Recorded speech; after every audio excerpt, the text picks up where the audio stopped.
आकाशवाणी पुणे केंद्र प्रादेशिक वृत्त विभाग आता प्रसारित करत आहे सातारा जिल्ह्याचं वार्तापत्र. श्रोते हो, आता आपण ऐकणार आहात सातारा जिल्ह्याचं वार्तापत्र.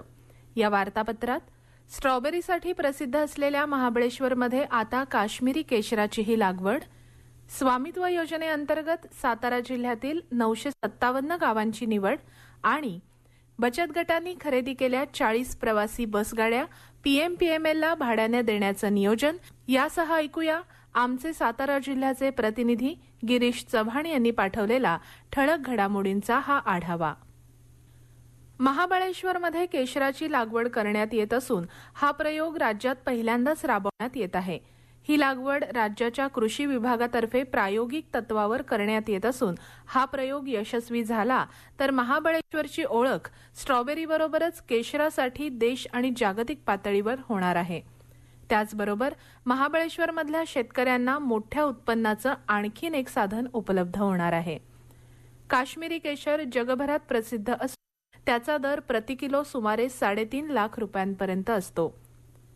थंड हवेचे ठिकाण केशराच्या उत्पादनासाठी योग्य असल्यानं त्याच्या लागवडीचा प्रयोग महाबळेश्वरमध्ये करण्याचा विचार राज्याच्या कृषी विभागानं केला होता. यानुसार जिल्हा कृषी विभागाच्या मदतीनं महाबळेश्वरच्या गणेश जांभळे आणि मेटगुताड इथल्या अशोक बावडेकर या शेतकऱ्यांची निवड या प्रयोगासाठी करण्यात आली.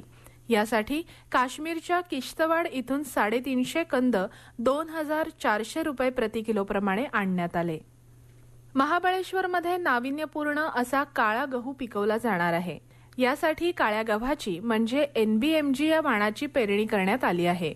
त्या परिसरातील शेतकरी गणेश जांभळे यांच्या शेतात ती पेरणी केली आहे. हा गहू पौष्टिक असून त्याने शरीराची हानी लवकर भरून निघते.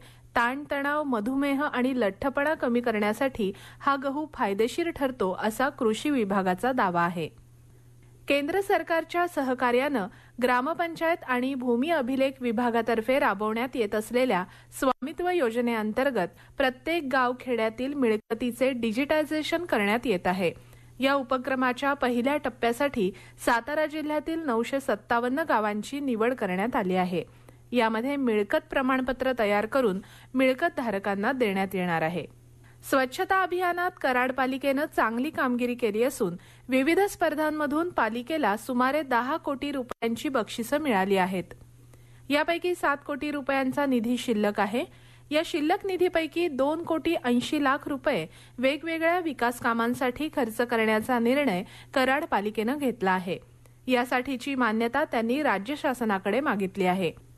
या निधीतून शहरातील वाढीव हद्दीतील घनकचरा आणि सांडपाणी प्रक्रिया प्रकल्प उभारणे, वाहनतळ उभारणे, शहरातील कचरा संकलन, वाहतूक आणि वर्गीकरण आदी कामं केली जाणार आहेत.